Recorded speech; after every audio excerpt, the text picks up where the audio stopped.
everyone, it's Lisa Mears here, and today I'm super excited to share some new cards with you. Today we are diving into the world of grid cards, and I've created a stunning fall themed grid design using some stamps and dies from Pretty Pink Posh. So, what is a grid card? Grid cards are all about structured elegance. By arranging your elements in a grid pattern, you can create a clean, organized look that draws the eye to each individual piece. This layout is perfect for showcasing a variety of stamps, dies, or embellishment, and it makes for a cohesive, balanced design. For my cards, I use stamps, and the stamps I used are the brand new Pretty Pink Posh Fall Icons stamp set, which includes 12 miniature fall themed stamps such as a fall leaf, a sunflower, pumpkin, acorn. There's a scarecrow, a turkey, and many more. I also used the coordinating die set, and what I love about this die set is that it not only has the dies to cut out the icons, but it also has these circle dies, and there's a scalloped circle die there as well. So you can layer a scalloped circle with a straight edge circle and then put your fall icon on top, which is what I did. So for each one of my cards, I chose 4 stamps and I stamped them out 3 different times. And for my card, I didn't actually end up using all of these stamps on my finished card. I just wanted to have plenty of options for when I do my grid. The grid that I'm creating is a 3 by 3 grid, which means that it has 3 stamps going across 3 rows. So there will be a total of 9 stamps on my finished card.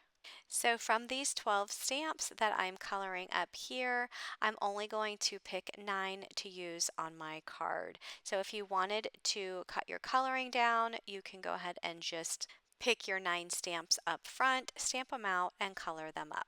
And I'm using my Zig Clean Color Real Brush markers to color them up. Since these are such small stamps, there's not a whole lot of coloring involved, so if coloring just isn't your thing, these are super easy to color. You can just take one marker and just color each section with one marker if you wanted to. But I like to add a little bit of shading even if the stamps are small like this, so I'm choosing to use one marker and using the blender, or you can use a water brush to blend that color out. So for this first card, the stamps I chose are the turkey, the pumpkin, the leaf, and the acorn. And I'll be using another set of stamps for my second card. So I colored the rest of those off camera, and then I'm moving on to my stamps that I'm using for my second card. And for this card, I am choosing the sunflower, the corn on the cob, the scarecrow, and the squash. For the center of the sunflower, I put the mustard down on the whole thing, and then I just took the mid-brown color and put some dots on the left-hand side to give it some depth. And for the leaves, I'm adding the mustard color along the edges of the petals. And then I added the mimosa color to blend that all the way out to the edge of the petals. And then I used the blender just to fill in any white space that I had left. For the corn on the cob, I added some of the evergreen towards the bottom of the husk and used the blender to blend that up towards the top. And then I used the mimosa to color the corn. I love this little scarecrow. I think it's my favorite little fall icon out of all of them. I started out with his face by using the beige color, and I put a little bit of the mustard along the edge of the where the hairline meets the face and the hat meets the face, just to give it some depth. And then for the hat, I added some of the true blue color along the edge. Now this is a pretty dark blue, so I only put a little bit of color along the edge and then took my blender marker and pulled that color towards the center. So you can see it kept that dark blue around the edge and then just gave me the lighter shade along the center. I added the marigold for the nose, and then I colored the hair with the mimosa. And then for the stripe on the hat, I added the marigold again. For the squash, I added the evergreen at the middle center of the leaf and then pulled that color out with the blender. I added the mid-brown for the stem, and then for the lines, I added some of the marigold. I went over those lines with the pale orange, and then I added the blender to fill in the remaining white space. I will have a list of colors that I've used in my coordinating blog post, so if you're interested in checking that out, be sure to check the description box of this video. And then I used the coordinating dies to die cut each one of those images. I also used the circle dies to die cut some circles. I have the scalloped circle, which I die cut a total of 18, and that's for 2 cards. So if you're only making 1 card, you'll only need 9 of these because we're doing a 3x3 grid.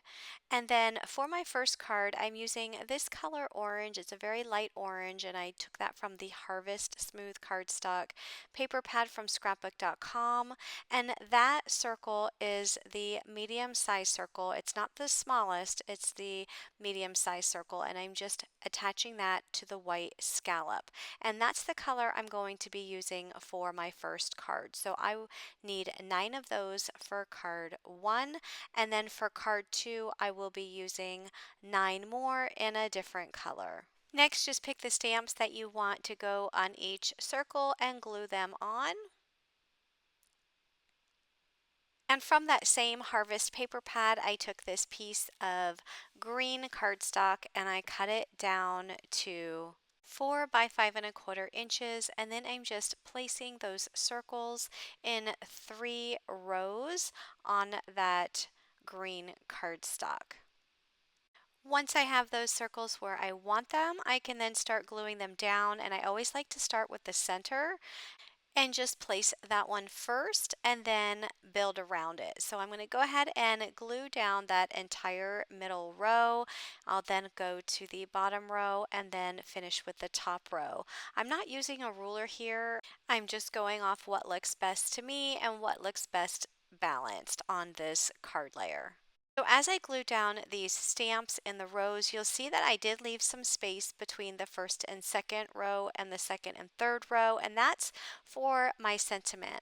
So I'm going to be using the Pretty Pink Posh Sentiment Strips Fall Stamps, and I'm picking 2 stamps out of that stamp set that I want to use, and I'm just stamping them down here on this scrap paper.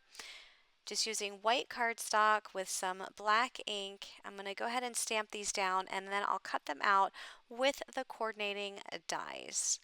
That stamp set has so many fall sentiment stamps that you can choose from for your fall cards, and I chose to use Thankful, Grateful, and Blessed as one of them, and then the other one says Autumn Blessings.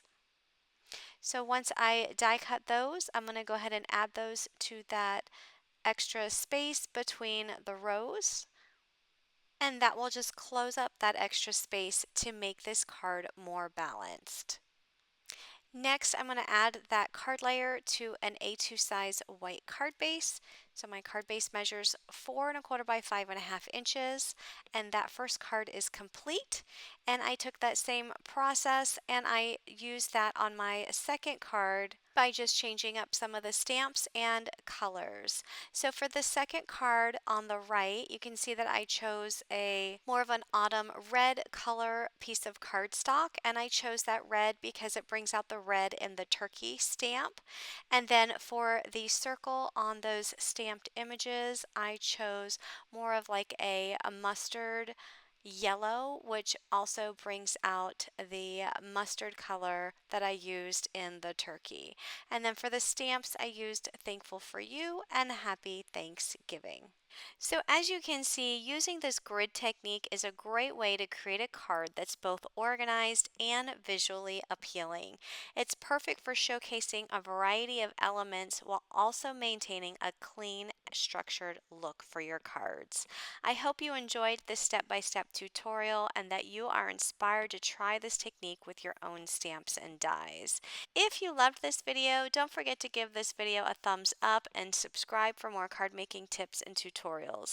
If you're interested in any of the supplies I use, please check the description box below and on my coordinating blog post at Lisa Mears Designs. Thanks for watching and have a great day, everyone. Bye bye.